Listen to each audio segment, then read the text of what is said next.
Hello, ladies and gentlemen. Welcome back to another episode of the Valhalla Movement podcast. Today, I've got a dear friend of mine who I haven't seen in a little while. I mean, last time I saw you was at a hockey game here in Montreal. We had a good old night in good old Montreal. But Garrett Adkins, basically one of my favorite humans on the planet. Somebody who I've been working with for many years now.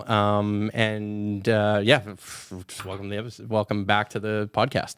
Always a pleasure. Yeah. Always good to be back in Montreal, seeing the evolution of the studio, seeing the evolution of the podcast, hearing what you're up to, and grabbing hockey games or poutine or just catching up. It's great. I'm happy to be here. Yeah. So, tell me a little bit about your journey. I mean, I know you've been running a marketing agency, which we spent quite a bit of time, developing over the years, the skills that it takes to learn a marketing agency. Right before we hit record, we were talking about little stories of how we purchased Instagram pages and Facebook pages and whatever it was to kind of meet different people. But I'm curious about what your journey has been like, because you've kind of got an unconventional path. Like, you're a kid from West Virginia. I could call you a kid. You're a man at this point. But to me, you're a kid from West Virginia, at least when I met you. And I'm West Virginia is not known for marketing work. I don't know that it's known for a lot of things related to anything online, really. Not yet. Not yet. Exactly. But tell me a little bit about that. I mean, you were talking about a couple of things. I'll ask about that after. But I'm just curious about, like, what's it like to build, start, run a marketing agency? Yeah, where to start with it? I mean, I could jump right into where Impact Media is at today. Leaving West Virginia, came up to Montreal to work with you for a bit, and that's how we kicked things off and started a 5 or 6 year relationship of working together, building pages, selling pages, running events, traveling around, being in a lot of movement. I which phase of life that would be, but really just learning as much and acquiring as much knowledge as you can and meeting as many people as we really could, being on the forefront of it, from permaculture to video to marketing, which was great. And it was fun to move away from that environment and to see different aspects of the States, of Canada, down Latin America, and bring that back years later. So we gave it a good go. We learned a bunch. Grew a bunch, and as things shut down for a little bit, the world took a pause, started building Impact Media, which has been more of that rooted phase of my life where I'm traveling around less, building teams, scaling things, putting a flag to this brand. And it's been an awesome journey. Like, there's a lot of growth, and I think it was very much needed, where for those 5-6 years, we were testing a lot, we were moving a lot. And I think it could have been easy to continue jumping around from place to place to place and constantly in like a process of learning or testing. But this has been a new edge for me to step into more of a leader, entrepreneurial business role, and a different entrepreneurial role. I mean, we were doing many solopreneur things from project to project, but to building something a bit more concrete that I have a leadership role in and managing day-to-day operations and dealing with different aspects that push me to learn and to grow, not only as an entrepreneur, but as an individual and as a human being has been good. Like, it feels right. It's different, but it feels right. Yeah. It's sometimes like more tedious. I can imagine, like, as the kind of the jet set lifestyle of like, oh, we're here, we're there, we're working with this person, this known thing, and this known brand or whatever it was, has a lot of, like, there's a lot of excitement to it. But I will never forget this one thing you told me, which is you had made a decision pretty early on and us kind of knowing each other and working together, that you're like, I'm just going to dedicate, I'm going to work with this guy and I'm going to really be involved in a learning phase for 3 years. And I think that you're one of the only people I've ever heard say that. Like, you're the only person I've ever met who kind of understood the long game in a way that most entrepreneurs and most people, particularly when they're seeing that success and they're living that lifestyle, are like, oh, let me get more and more and more and more of it. And there's this kind of glamour that we see on like, I don't know, somebody watches like, Gary Vee when he was starting his vlogs or these different things. I think a lot of people like aspire to being this worldly human. But I think you always, in my opinion, you always had your feet firmly planted on the ground. As much as there was times where we were in the clouds and fuck me if I'm not the person who every once in a while was like down a rabbit hole or I'm like, okay, Garrett, I've got this new idea. We're going to change everything. We're reinventing the whole entire thing that we're doing. I'm definitely more of a spontaneous person in that way. And it's kind of rare for me, who is somebody who likes to invest in the long-term game and focus a lot on building the business infrastructurally and at its core. You're the only person I've ever met who like immediately understood that. What do you think about you like gets that? Like, where did you learn that? Like, what made you realize like, oh, maybe I should like play the long game here? Yeah. I mean, I don't know exactly where it came from. And maybe it's like from a place of playing it. It's like a unique aspect of playing it safe, but also willing to lean into the uncomfort zone. Because I could be fully uncomfortable and jump from thing to thing to thing to thing. But I was like, let me lean into this uncomfort of hanging out with Mark as well, because you were jumping around doing a lot of crazy stuff. So that was always pushing me in certain ways to evolve and grow in that way. But I don't know exactly what the main thing where I got that from. But it's interesting you brought that up when we were speaking about it before the podcast is... I was listening to an episode the other day of some show, and it's that if you record more than 10 episodes of a podcast, you're in like the 1 percentile. So, and I was actually thinking about this 3-year commitment that you were bringing up the other day. It came to mind a couple weeks ago, and I was like, how can I reinvest that into a different path? Or what am I currently doing with my business where I can take a risk for X amount of time and then have a clear end goal to look in and assess things in a clear way? And that's what I think that's also maybe part of it as well, is I'm very analytically driven. I like concrete results. I like to make lists. I like to make goals. I like to, something isn't tangible if I can't write it down. Yeah. So setting those clear goals for me of 3 years and having that in mind made me feel a sense of like comfort and at ease that I could continue going down this rabbit hole. So I guess it was maybe even like a coping mechanism for myself to like really experience this aspect of life. And also, respect that 3 years is a long time and 3 years is also a short time as well. So investing in something might be scary for 3 years, but if I'm investing 3 years in the greater scheme of things, then that could set me on a trajectory that would change the rest of my life or, yeah. Well, I think you've always, in my mind, I'm more of like a fire starter, but you're a significantly better operator than I am. Like you're better I've gotten better at this now, but you are always better at being executionally on the ball, an operator, like just clearly understanding the pattern of success and like meticulously doing it. Whereas I can like see that success, but then I get bored. And I'm like, what if we like tweak it this way or that way? And I've always admired your just like your dead set focus on doing those different things. Now, with that said, I do believe you have a nose for the future too. If you had to build a brand from scratch today, let's say you a dream client comes in, they're like, Garrett, we trust you, we get you, we love your team, we love everything you're doing, and you have to build a brand. I won't give you the parameters of what that brand is, but you had to build a brand today. What would you do? Like where do you think the best place to tell stories is today? And what's the best strategy for telling stories today to scale your impact, to scale your business, to scale a team, to scale an idea? Yeah. It really depends on the industry, but I would say that I'm big on iterations, testing, and just falling forward with it. So like if somebody's wanting to start something, the biggest obstacle is just starting. So that's usually my biggest foot forward. If it's somebody who's new or maybe has a little bit of experience, I would say just like go. If you do have a brand that's a bit more refined, you have more investment capital, you have more room for setting things up in a certain way or presentation, that's great to invest all that time and energy into building this super sleek brand and presentation and roll out into the world.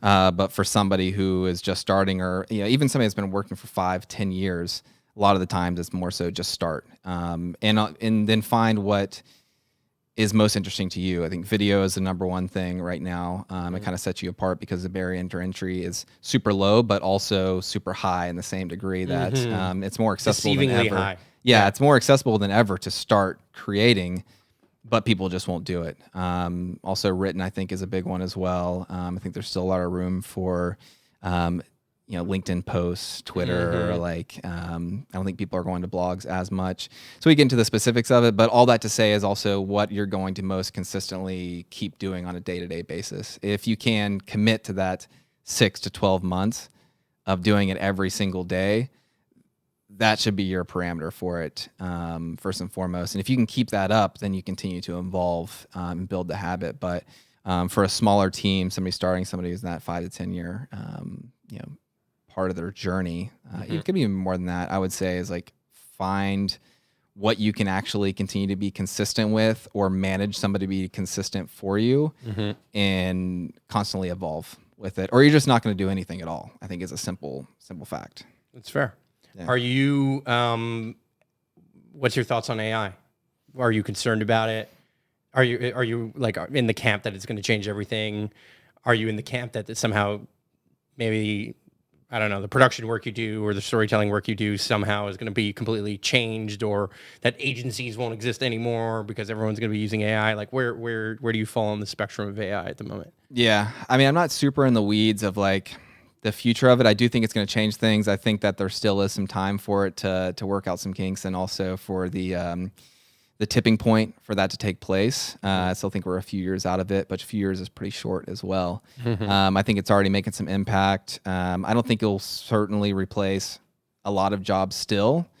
But also I think what it's going to do, and what I'm kind of urging people to do, is to reinvest into traditional networking and meeting and in-person activities like you all do at the Valhalla Farms. Is like, we can look at the shortest path online for creating Instagram content, or showing up, putting a little video, and then walking away from your phone for a bit and want to, retreat to some other room.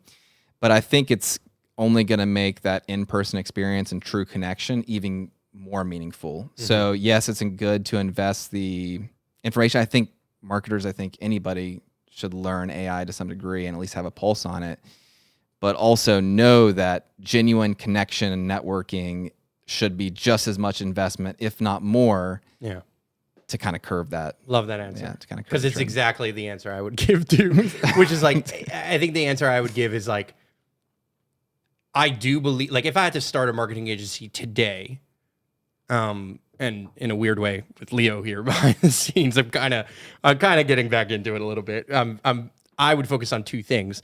How can I produce the highest quality video content as quickly, affordably, and as, and when I say quickly, how can I reduce the friction of production, and how can I go from hitting record to hitting publish as quickly as possible? Yeah. While still having the best possible content, the best possible stories, and the best possible like story formats, hooks, all that kind of stuff. But then the next thing I would say, and then I would integrate AI and all, like, how can I use AI to grease that wheel as much as possible? But then, and while not going down the rabbit hole of AI being like AI generated content, like, oh, let me make one of those clip channels where I just steal a bunch of content and like do what I and you have seen has been the trend forever. Like there's always been Instagram pages, Facebook pages that they picked a particular niche and they just made like the lowest level content, scaled it to millions of followers. But we always understood that audience wasn't nearly as worth not nearly as much as somebody who had like a genuine following. Yeah. Who had built like a genuine audience. Like I'd rather have 1,000 true followers than a million. 1,000 true fans. Yeah, exactly. Yeah. So, but I don't think most people get that, right? Yeah. And then, so I would, if I had to build that agency, I would do that. But if I had to tell people where I think they should put their money, I would say you should zig against the zag. If everyone is going AI, what can you do to stand out in the real world more? Yeah. Like how can you invest in like physical things, physical gatherings, physical direct connections, And biggest thing I ever learned from Valhalla was like the value of consistency. Yeah. How valuable would you say consistency is in the world of storytelling, marketing, just Everything for me. Yeah. I mean, we're chatting about it before I got on. The consistency is becoming that word of the year, or the word that I want to continue to put effort into. Is from building impact. The main edge that I have is having ideas of how I want to push things forward, but not taking time to work on the business versus in the business, or prioritizing things, or keeping very sacred blocks of time that's going to consistently be my sales outreach, or to build my SOPs, to build my processes, to look at financial models with it. And I'm trying to set that bar to success so low so I can scale up with time. Like, I just want to get I want to get that consistency underneath my belt with the business on working for 30 minutes or an hour a week on like this one process. Otherwise, I'm going to wait until 6 weeks from now and then try to go all in for it, spend a day on it, and then close the books for it, and then continue just working on client fulfillment for the rest of the time. So really carving out that time, even if it's small wins. Like, I just want that muscle to be so strong, and I feel like that's the path forward for impact specifically, and the areas of the business that I know need to improve. So, and that's also even with my day-to-day life, is like building better healthy habits, because as the business is growing, and as I'm like, and I think there's a trend going out there in the world right now, is like pulling back from dopamine, pulling back from indulging. Like, this is the new trend going on, I feel, like spreading. less hedonist. Exactly. Like zigging against the zag of hedonism. Exactly. Yeah. So like, even thinking about that from my perspective, and like what I want to achieve, and also like just where I want my mental state and physical state to be, like I need to have consistency and working out and drinking X amount of water a day, and getting the right foods in my body. And just like, as I've leaned down that path more and more and built little consistency and sprints of that, and then going back to more sporadic habits in my health or in the business, it just makes it even that much more sensitive. So I'm kind of going deeper and deeper down the rabbit hole, where the pain becomes more and more clear that certain habits and sporadic ways, and maybe it's because I'm growing and getting older as well, I'm more sensitive to things. But it's like, I'm really looking myself in the mirror this year, and trying to figure out how I can build that consistency, and what's really going to allow me to operate and make me feel the best, consistently feel good, not like a super high of a crazy night out or anything, and then feeling like shit the next couple days. Like, I really want to tune that in and find that balance in all areas of my life. So consistency is a big thing for me right now. Well, you used another word earlier that was compounding. Yeah, I've been using that one a lot. Talk to me about what that means to you and what that looks like in the world of business. Yeah. I mean, it's pulled from an investment term as well. So reading Tony Robbins' books, and, feeling about his like compounding interest and compounding effect. Which book? With the money master of the game? Yeah, exactly. And I think I just started listening to the beginning of the audiobook. I never finished it, but I did pull that piece away from it. Yeah. The game is about compounding interest. Yeah, exactly. So I think like consistency creates the compounding effect, which that is, bigger steps and greater steps over the long period of time. So seeing in a year seems like, I'm saying a year as like the distance of it seems like such a far thing, but it'll sneak up on you quick. And I think that it's hard to fully commit to a year in our day-to-day world, or maybe it's always been like that, but it seems like it's harder for people to commit for a year, 3 years, 5 years to something. So if I can build that compounding effect of doing something small every single day, I know that it's going to have the biggest impact for myself. You see it all the time, like habits build everything. So, I mean, that's what I'm looking to create with consistency, is a compounding effect, and whatever I'm trying to put effort into, whether it's like financials and setting myself up with certain investments, or health and working out, mindfulness, whatever it is. I try not to also put too much weight on multiple things at once, but like clearly focusing on something at a time. Like right now I'm on day like 40 something of a gallon of water every single day. And I just want to build that habit. And so that's something I'm focused on right well, I think now. I think the thing that comes with that is you're building the identity as the person who does that thing. Yeah. Right. It's like, I was having a conversation with with a personal trainer. His name's Charo, who I did a 100-day challenge with actually, and I'm on day I think 93 or 94 of doing Duolingo, where I'm learning Spanish at the moment. And like the value of like 5 minutes a day, 10 minutes a day to your ability to learn a language, or your ability to be fit, or your ability to build like actual association between what somebody would think of you just based on the fact that they might not know anything about you, but if they are exposed to your stories long enough, your Instagram stories, your Reels, your TikTok, whatever, YouTube, all of those things, they're going to create an association that you are an expert in something, or that you, maybe expert's a big word in certain cases, but you are like passionate or particularly interested in a particular topic. And if you could just like own that over and over and over and over again, that is like, to me, I call that like, that's where your story is formed. Like your brand is based on not the story you told that one time in that perfect video, but more so the story that you're able to tell like every time, over and over and over again, time after time again, right? Like, Yeah.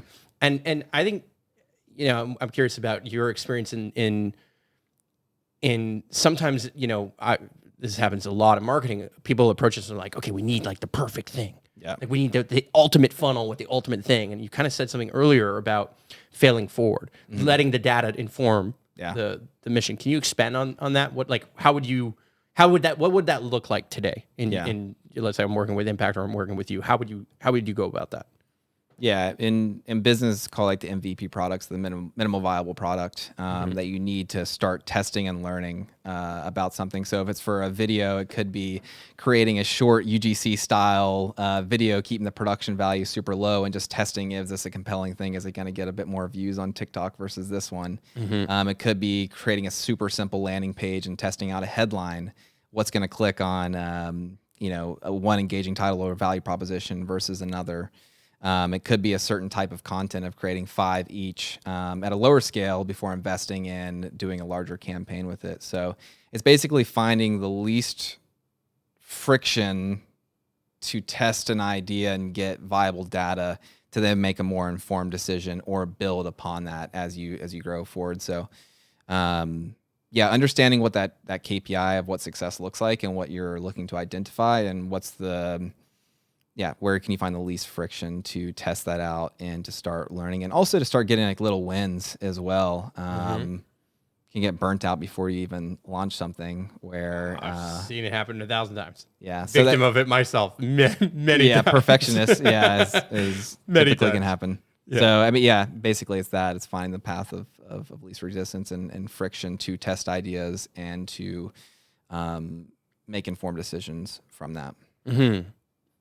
Yeah, I think in our world of marketing, storytelling, a lot of people tend to value the high production. They tend to like overvalue the high production and the like quality, quote unquote, of the content, while undervaluing momentum. Yeah, and undervaluing like the consistency of like a story told on an iPhone, but told every day goes so much further than like that one big Super Bowl ad kind of thing. Yeah, it's true. And it's just like getting super honest with what that's going to do with it. Is some people think that the most motivational speech on Facebook is going to lead them to millions and millions in revenue because it gets X amount of views. It's like great, it might build your brand with it, and then you can retarget them with ads later or build off of that. But that one hit of a Super Bowl ad might not be the thing that generates all the money for you. You have to really continue to build that with time, which is, it's fine to do super high production brand building things. And, you've built many yourself, and just being honest with yourself, like, what is that going to create? It might not be the most viral video, but when someone comes to your website and they see a super polished thing and you're selling high services, you don't care if it's got 100 views, 1,000 views, 10,000 views. If it's like the right 1,000 people are looking at that, then that can make you millions and millions of dollars versus having something that goes out in a different place and has millions of views, but it doesn't really convert or speak to the audience that's going to get X results. So there's different aspects to it. And some of our most viral videos, I was talking about this earlier today in an earlier meeting, is our most viral video that we produce with Impact I think we had 3 pictures of the product. Didn't even have the product. We had 3 stills of a product, and we had the founders, and like I had a picture taken of them in a movie theater, and then we used B-roll and just compelling text over video storytelling to create this video, and it has over 100 million views on it, and is one of their most profitable ads. And it was just a simple text over video, and they've done other stuff that's competed with it, but that production for the video was a lot less. I mean, it's fascinating how many times the thing that I thought would be like the thing that would work the best performed the poorest. And then it's amazing how many times there was like throwaway ideas that were like, oh wait, that like raised $1 million on Kickstarter. Like what? What just happened there? You know what I mean? Like there's so many versions of that have played out. I think I've learned, the one thing I've kind of learned a lot about lately is I spend an enormous amount of time trying to like seed culture and then trying to like be at the edge of that. So I think about like an example. We were running Superhero Academy, but the old name of this podcast. We were running Superhero Academy together. Garrett and I really built it, that whole brand together from start to finish. And the idea behind it, at one point we were doing a webinar called Rise of Philantrepreneur. And I was adamant about like the word philantrepreneur is like it's a future word. Like it's a word that I want to own and I want to be like deeply associated to, because I believe that word will have more and more impact as we go forward. And I honestly, today, it's still 5 to 10 years down the line, in my opinion. But I was like, no, I can make it happen. Like I can like create the wave and surf the wave, right? And yet, if you had hired me as a consultant, I'd be like, no, you're an idiot. like, no. Find the existing wave and just ride that wave. And then realize that like you could invest some amount of money and some amount of time and energy into like making a moat around particular terms, words, ideas, concepts, like the word philantrepreneur as an example. But the reality is that most people who are consuming content are in a different state, and they're just like, they're actually looking to satisfy the most basic of human needs sometimes. Like they're just like wanting to feel connected, or they just like curious about a particular topic or idea, or they were like, oh, I was looking for a better laundry detergent. You know what I mean? Or a better way of doing the thing that I'm already doing. And so rather than trying to shift everyone's entire life perspective, if you could just like improve their life a tiny little bit, you can just be the better mousetrap of sorts sometimes in terms of product or service, then that goes so much further than anything you're trying to like innovate. Innovation is way harder. Would you agree with that? Like what? Like, yeah, 100%. I mean, you have to make it a welcoming space, an unintimidating space for someone to walk through that door, and that's creating less friction in that degree, as well as letting somebody join or see themselves as a part of it, where the philanthropreneur can be intimidating because it's hard for somebody to see themselves in that or even understand it in the first place. Exactly. So I think it's definitely much easier, and I don't think we're as complicated as we're not as complicated, but also complicated human beings. Like if you look at the needs and like our desires, wants, needs, like these psychological triggers and desires and hierarchies that are built into us are super clear, and they don't need to be revolutionized all the time. So it's how do you understand that, and then clearly speak to that and invite people into a least frictionless process to be a part of your business, movement, group, culture. And that's every step of the process too. Even the farm, I'm kind of curious, even your evolution of how you make it less frictionless for people to even join or show up. It's a big thing. Holding events, I'm sure, helps welcome people as opposed to showing up by themselves on a Saturday. So there's always that process, and we're so deep in the weeds of running the business in the thing in our mindsets that we forget to kind of step back and like, okay, how do I remove all of my thoughts on this, preferences on this, opinions on this, and look at it with a clear head of what's the easy steps or what's the easy ways to make this a welcoming thing, understandable thing for people to get involved, so I can support people and grow whatever it is. Yeah. I mean, I guess to answer the question of like, how is it that I get people at the farm to kind of step in and understand the community, join the community, participate in the community. But also, I think the first challenge is actually truly change their mindset that somehow they've walked into my community so much as I constantly am refining the word that they'll say, like, your farm. I'm like, no, our farm. I think it's in that exact thing. Like, it's removing the Y out of your and putting the just keeping the our component out of that, because that's the fundamental element of what the farm is doing. My thought process is that the farm is a incubator for entrepreneurship. And if I've been successful at anything in my career, it's that I'm capable of understanding the talents that other people have well before they even understand the talents, and then just constantly nursing that. Like, how can I just like make the conditions as simple and easy as possible, and then take sometimes their scope, which is like, I want to be this, I want that, I want to do it here, I want to live everywhere in the world, and then bring it back to like just this one, like, okay, let's get really fucking good. I'm doing this with Leo. Let's get really fucking good at making video podcasts. Like, just be world class at that. And if we do that right, everything else is going to come. Yeah.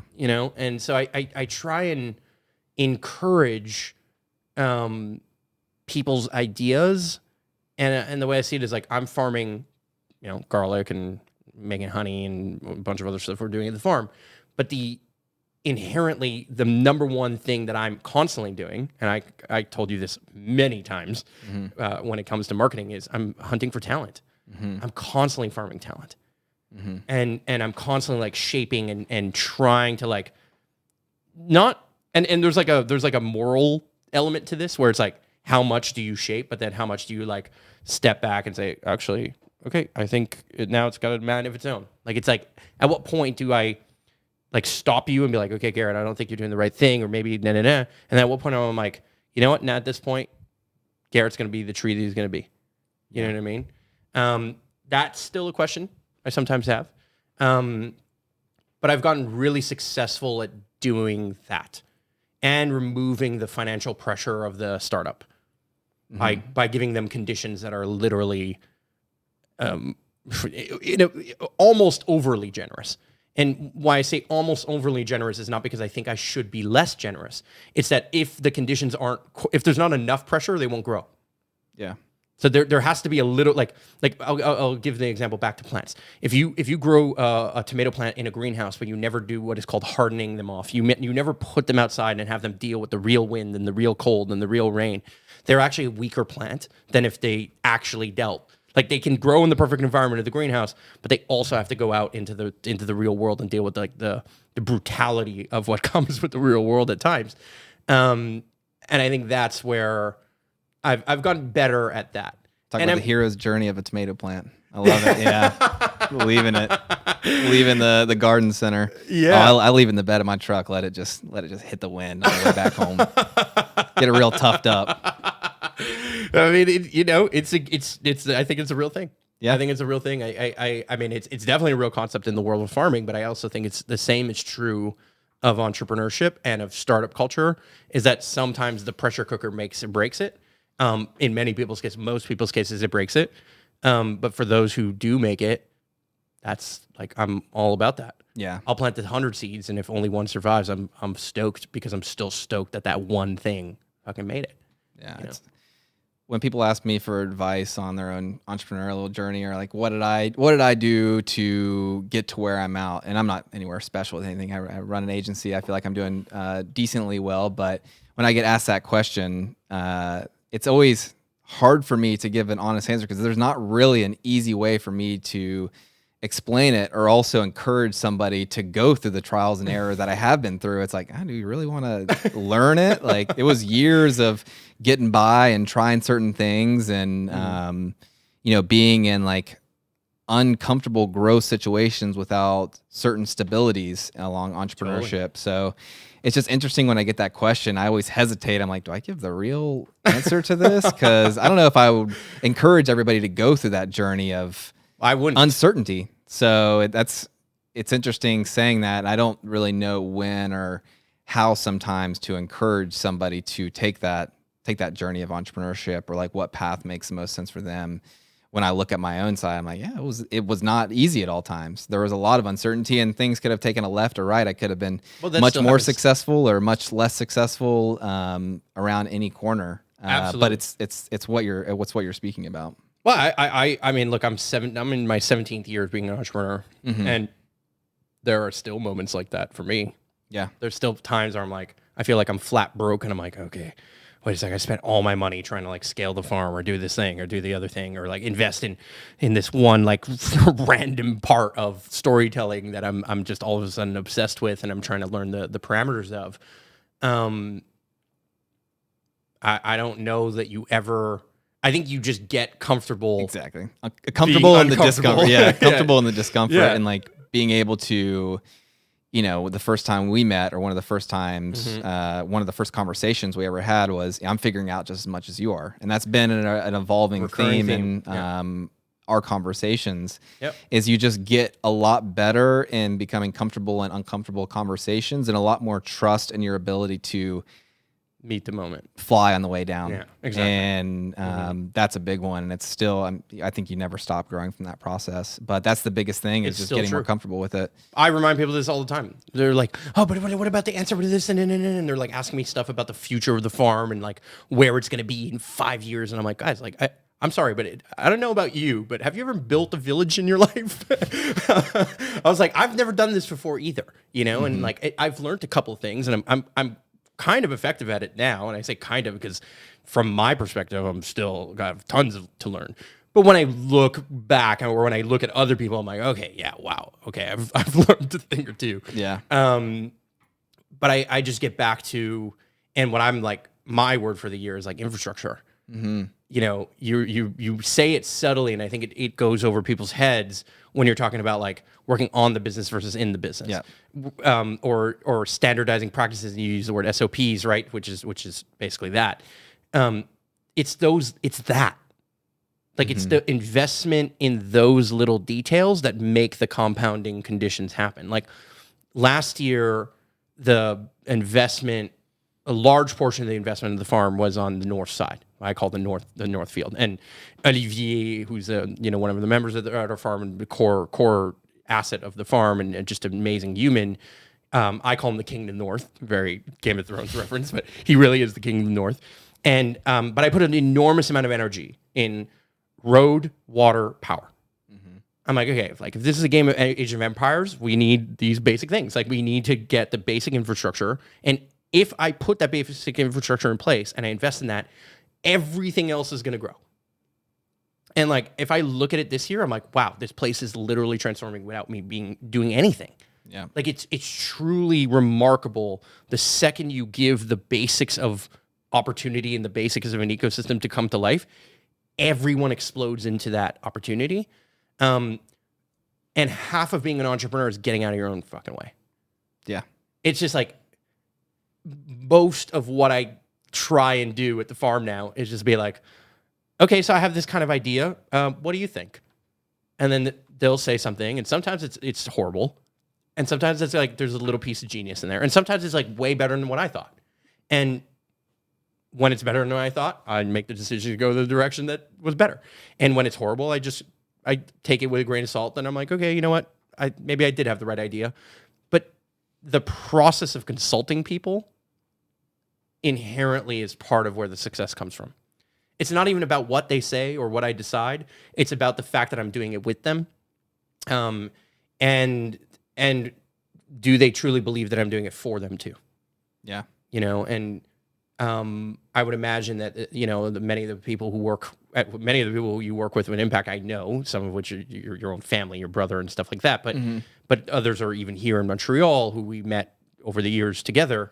And most of that success that you're going to have building a team or building and scaling a brand or scaling an agency or scaling a business is going to be about like who you're doing it with. Of course. And so my advice to somebody when it comes to starting an entrepreneurial journey is saying everything you think it's going to take way longer. Realize that everyone is inventing it, and And I always say it's all about who has walked the path before you. Can you find a real mentor? And I still believe this fully. And then who's walking the path with you right now? And can you truly walk with them? And if they're falling behind, don't leave them behind. And if they're ahead, they'll do the same for you. Yeah. And it's just walking that path, realizing you're on a journey together, and it's almost like you're Vikings leaving the shores of Europe to try and find a lost land that they believe is somewhere west. And if you row together and you work together and you stay together in that way, you will make it. Yeah. Not everyone will, but you're way more likely to make it. Mm-hmm. Makes me think of, I forgot which martial arts it is, but the practice of like a third of your time should be spent with a mentor learning, a third of your time should be spent in the trenches with somebody who's at your skill level, and a third of the time is training somebody. Yeah. So seeing each component of it, and at the start of a journey, you're much more likely to be with more of a mentor level, and then find some people along your way in your tribe, and then you get to then pass it down. And I think that's when you really solidify the lessons. Yes. And you might be able to do something extremely well. True mastery is to then be able to teach it and create the foundations, the processes, the environment, the compost for these things the future, these to grow. And that's when I think you truly understand it. And I don't have that like all the time. And a lot of the times I'm still figuring that out. And it's fun to aim in that direction and be conscious of that. Yeah. And be conscious sometimes of that. It's like super shitty, right? Like sometimes you thought you were super clear. Yeah. You're like, how did you not like, it was so odd, like, you know what I mean? Like, and then I'm like, oh, and I had this like moment literally the other day with Gloriana. It's like, I'm like, oh yeah, you're new to this, and I forgot that. Like, and I wasn't like as compassionate about that, and like that sucks. Like, it sucks because then I can't take back how I felt and like the emotional reactions sometimes I have, but I forget what it's like to be at the beginning. I truly have lost sight of the initial shore. Like I sailed west many, many years ago to the point where I don't even know what west and east is anymore. You know what I mean? Like I've circumnavigated the globe, it feels, multiple times. And so but I've lost sight of like why, or even the feeling and the nervousness and the maybe the lack of clarity that comes with being at the beginning of the journey, but also the lack of clarity because and this is the one thing that, for me is a little bit of a weakness sometimes, is I've never really had a normal job. Yeah.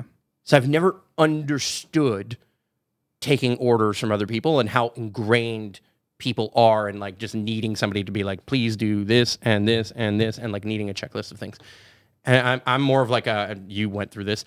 I'm like, yeah, there's the deep end over there. And like, I throw you in and I'm like, you got it, Garrett. And I run away, you know what I mean?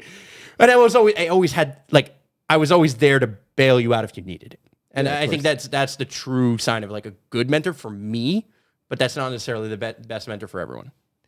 What do you feel like what area of life are you actively in that student level? I feel like you're a constant learner in your life and a student to certain things. So what are you currently focused on that you're a newbie or a rookie in, and how important, if important at all, do you feel like that is to continue with that empathy and compassion for somebody who isn't different? Or maybe it's completely disconnected, but I'm kind of curious where you're at. Two things. One, very basic levels of just Spanish languages. I like deeply admire my brother's capacity to have become a polyglot, and I think he speaks, I wouldn't say totally fluently all 7 languages that he speaks, but he speaks 7 languages, and 4 for sure very fluently, 5 I would say proficient, and then maybe another 2 where he's kind of touch and go on Arabic and Russian.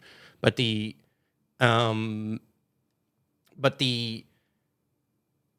so there's language is one thing, but I would say that I'm in the current phase of humbling myself, understanding that I'm a phenomenal community builder, but I'm not necessarily the greatest go-to-market farmer.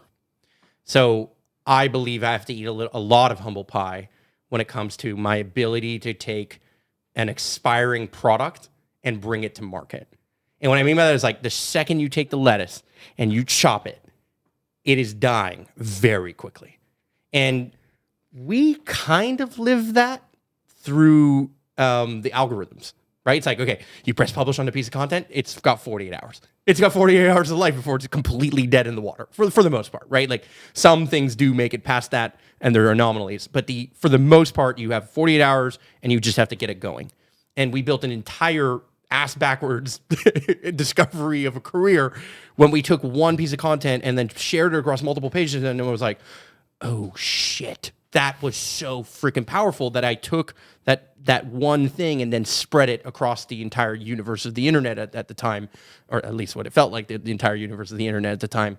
And then was able to engineer virality in a way, or I don't want to say virality, but engineer a minimum effective dose of reach that gave it the best chance of having wings that can fly. It's like I had a paper plane, but I was throwing it off the top of a cliff rather than at the bottom of a valley. That's the best way to describe it for me. And hoping that it would go as far as possible. But the idea for me is that the go-to-market and the challenge and the delicacy of what it takes to grow food and mass production and also mass, and this is where I'm slightly different. I love novel. So I love plants like I like somebody would collect Pokemon, right? But most people are like, no, I just want the carrot to look like the carrot that I buy at the grocery store. Or I just like want the normal tomato that's like the one that my grandmother buys and my mom buys and I buy. And I'm like, ooh, that like pushes against my personal nature. But for the sake of running a farm-based business, even though that is not necessarily my highest excitement to make money selling tomatoes, I think that's a growth edge for me.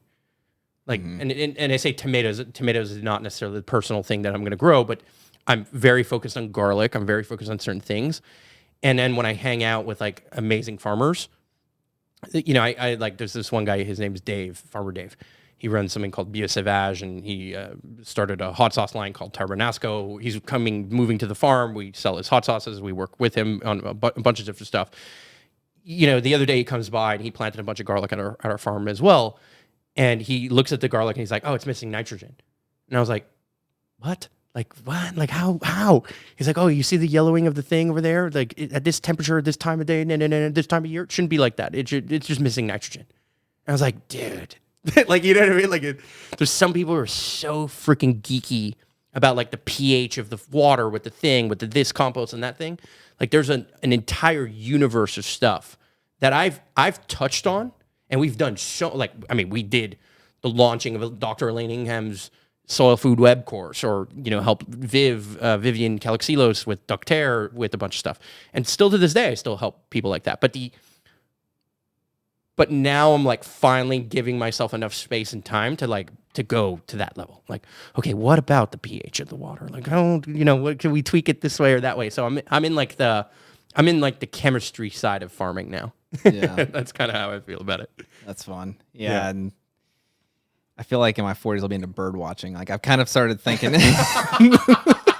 I respect that appreciation for it, and I'm excited to like have those different phases of life where I can truly geek out on it. And as we were speaking about consistency earlier, it was making me think of like having one true lane of mastery, but also continuing to like build these different segments of interest and compounding effect, so that at the end of your life you're able to look back and, you know, not see a blank slate or something that really blinked by, but to be like, I know these multiple languages, or I went to these different countries, or I learned these different skill sets, and to kind of have this coloring book that you can look at and these different things you've experienced and build the mural you are at that point of your life. So exactly, and I think like there's always like the strategic side of my mind that, like, just like when I was learning, I don't know, Pinterest or Instagram, or how do we growth hack LinkedIn to get the message out there to make it the most effective thing for Gary V or whoever the hell, you know what I mean? But like the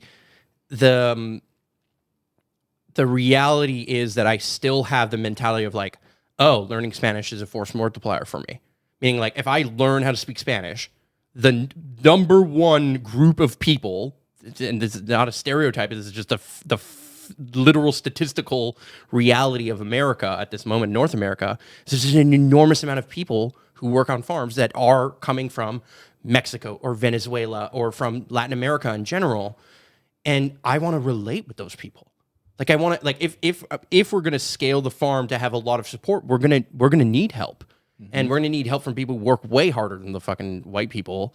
And I'm not to hate fucking white people, I'm one of them. But the idea of just like there's when you grew up in the suburbs and you went to the grocery store to get everything you ever wanted all the time on command, or forget even going to the grocery store. Now you can order it on Prime and it comes to your door within hours. You don't have the same capacity to value what it is to actually understand the sweat, blood, and tears that goes into making this stuff happen. And I personally love the mentality of outside of North America in general. I love European mentality. I love Central or South American mentality significantly more than I like actually North American culture. And so the best way for me to relate to that is actually like deeply understand their language and understand that like their language actually impacts what they care about. Like the way people emphasize certain words or certain things literally speaks to the values of their culture. So yeah, I can like talk about like, oh, it's strategically a good move that the guy who's running a farm would understand Spanish because then I can hire more people who can help us at a lower cost labor. And then there's the real reason for me is like, well, I'm dating somebody who's Venezuelan and I would love to just like be able to understand her language. Two, I realize that there's crises in the world, like in places like Venezuela, that people are like literally having to flee their country just because of, poor management at the top of the food chain and partially because they also just like stood up to the IMF and to global politics in a way that kind of destroyed them. So my biggest thing is like, oh, can I hire people to like have the best job ever? Like, can I like, rather than bringing in a bunch of Mexicans and saying, how can I pay them the cheapest amount of money to get the best amount of maximum profit on the farm? I actually have none of that mentality. Like the farm to me is not a profit-seeking center. It is about growing the best possible food for the most amount of people.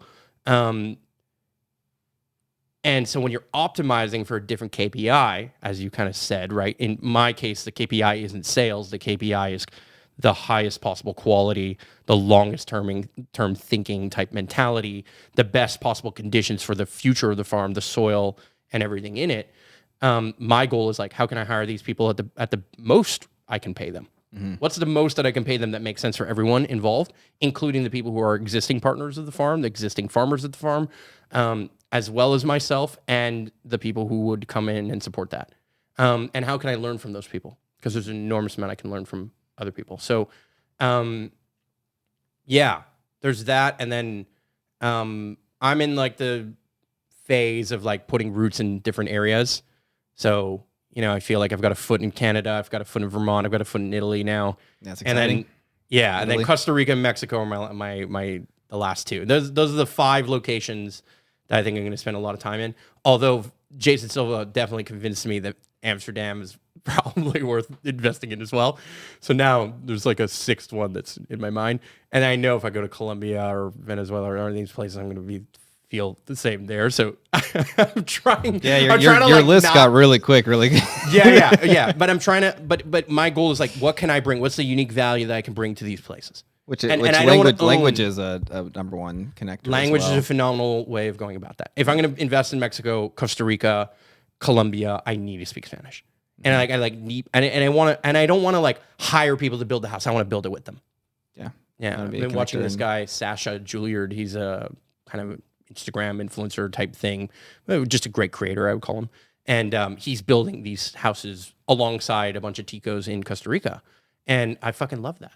I was like, oh, dude, like that's such a dream. Like I would love to do that. You know what I mean? Like I'd love to like work physically building stuff. Yeah, the culture and the celebrations and everything that comes with any culture that you visit. Yeah, it's great, and you can't truly embrace yourself in that until you know Mm-hmm. the language, which, being in North America, Spanish is one of the most accessible regions and stuff for us. So being able to speak that, I'd love to speak Spanish at some point. We spend a lot of time in Costa Rica and want to continue to travel. And it definitely feels like there's a barrier that I can't speak Spanish fluently. So I'd love to. It's tough. I remember I remember you said this. You were like, if I ever quit entrepreneurship, the path to least resistance becoming an invaluable person would be to learn Mandarin. And you were like, if I quit right now, I would learn Mandarin 100%. And then like would become like brokering deals and like become this massive connector, and like seeing that value of fastest path. Yeah. At that time specifically, it is the fastest path that you could probably take to just go from zero to hero as quickly as possible. Yeah. And it's like, as difficult as that sounds, dedicate 1 to 3 years to it, you're fluent. Yeah. Like, do you just do it every day, 10 minutes, an hour, every day? You will be incredibly fluent in a new language, and at least fluent enough that the person would like see the effort and then would like genuinely feel the connection, and like you'd be able to like cross that cultural divide.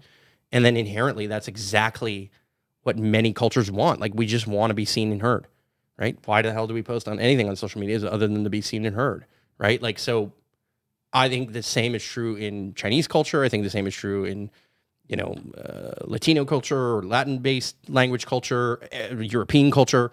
Everyone has their own version of that. And I'm just like learning to celebrate all of those different things as much as I can. And then the other thing is like, I'm like deeply just passionate, and I'm like most in awe of people who have just manual skills. Like people who can like cut a piece of wood really nice, or like install a fan properly with the good electrical work. And like when they do a good job, I'm like, oh man, it's like one of those like oddly satisfying videos on YouTube.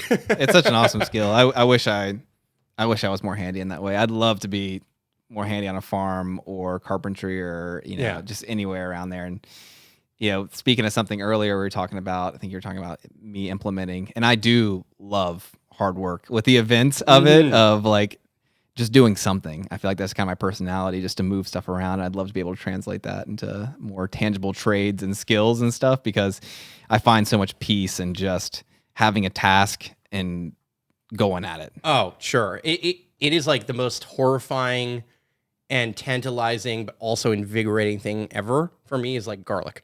Like garlic keeps me up at night. I swear, last night or the night before, I literally woke up in the middle of the night. I was like, okay, should I like put the baskets this way, and should I rotate them left to right or right to left? Is there a difference? Maybe I can stack the baskets this way, or maybe I'll put like the fan under this, or if I put the fan on the pallet, or should I do it top down? Like I obsess about these little details, and there's only one way to do it. And then it's such a classic Mark move, which is like every year my goal is to just double. I'm like, can we double again?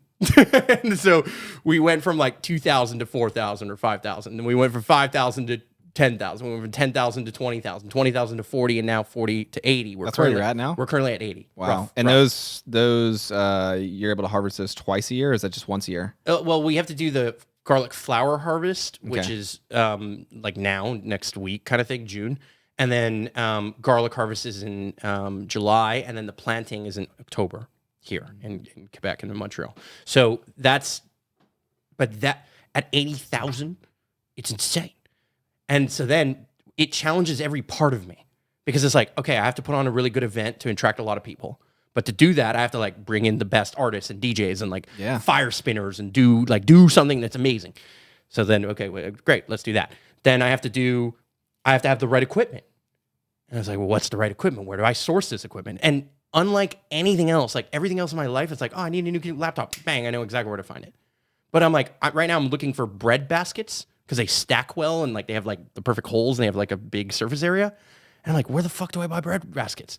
So I Jerv went to Costco, or Seb went to Costco, and he was like, oh, they have a bunch of them at Costco. And I'm like, do you think we could just like go and ask them if they would sell it to us? Like, so now the game is like totally different, that I'm playing, and it's physically challenging. Because like back to social media, I can have a supposition or an idea, an MVP, and that MVP is like it's one post, one headline, one click funnel away from me being able to test it. So you can go from like idea to launch within a very short time span. And, most launches do take between 3 and 6 months, let's say, right? But if you're properly doing the full thing. That being said, for me to launch a new garlic season, it's a year. It's an entire year to just try it all over again. And if I messing up could be like devastation. And we're close. Like the last year, we broke apart the garlic bulbs into the cloves like a week or two before we were going to plant them. And then we kept them in these bins, and then all of a sudden, like parts of the bins were getting moldy. And I was like, "Oh fuck!" And I start like, Fans fanning them all out and putting them out. I'm like, so. And then this year, we had to have a conversation like, okay, we're not doing that. We are breaking apart the bulbs or into the individual cloves the day we're planting them, and then we have to fan the whole thing. We have to scale. So going from like my goal this year is to double the garlic. Now, there's a piece of me that's like, okay, maybe I won't double, but I had like another 40,000 go to from 80 to 120. I think we can definitely do that, but I'm not against potentially trying to double. So I have to bring my A game to try and figure out how am I going to motivate an army full of people to make this happen. Need a flag. Garlic Fest 2023. So that's exactly. You literally nailed it. You need the flag. That's exactly right. So I hired somebody who I know knows like the best DJs in Montreal. And I'm like, okay, you're running the entire event. Like we're bringing a best DJ, you're bringing fire spinners, we're bringing artists of every type and kind. Like you're making a mini festival for a day, and it's going to be Halloween. Like our Halloween party has to be the fucking party for planting. And then we need something similar for harvest. And I'm like, help me, and then I just need to figure out. And I woke up 5 a.m. and I sent a message to Olivier. I'm like, okay, let's buy 200 baskets. Here's this person I found on Marketplace. That will be a backup plan. Let's still look for the bread baskets over here. I'm calling Seb like, hey, did you find anything about Costco bread baskets? Like, I'm like constantly doing the physical thing that is way harder to do. And even when you make the deal, you're like, okay, I found the baskets. Now you have to pick up 200 baskets that stack, but like they don't stack to infinity. So you need a truck, and then you need a trailer, and then you need the wraps and the whole thing. Like there's so many moving parts to this that are so much harder than anything I've ever done online. So, I think the best thing I ever did was become a farmer, in my opinion. Like it changed my entire perception of what being a working class human entails and how much more talent there is in that, and how much we like take all of that for granted. Because we walk in a room, we flick on the light, and it works. And we just like so much of our world is built that we just complain consistently. Oh my God, they're always building construction in the streets. And Montreal is famously horrible for that. But like the fact that they even know how to build any of this stuff is an absolute blessing. Like, you know what I mean? It was like, I complain about a plane being an hour late, or like the Wi-Fi not working in the plane. And then every once in a while I bring myself back to like, man, I would have killed for any amount of Wi-Fi back in the day. So if it's down for 30 minutes in a 4-hour plane ride, I think I can deal with it. You know what I mean? So yeah, just having reverence for the people who built this world, quite literally. Yeah. Yeah, it's wild. I like to let my mind go there sometimes this is crazy. We're flying in a bird right now. try to feel that gratitude, or just be like, man, this is nuts. What's going on around us? So where do you think you are? I mean, beyond bird watching in Costa Rica, where do you think you're going? Like, do you feel like you've put a little bit of thought and energy into like a 5, 10 year, 25 year timeline at this point?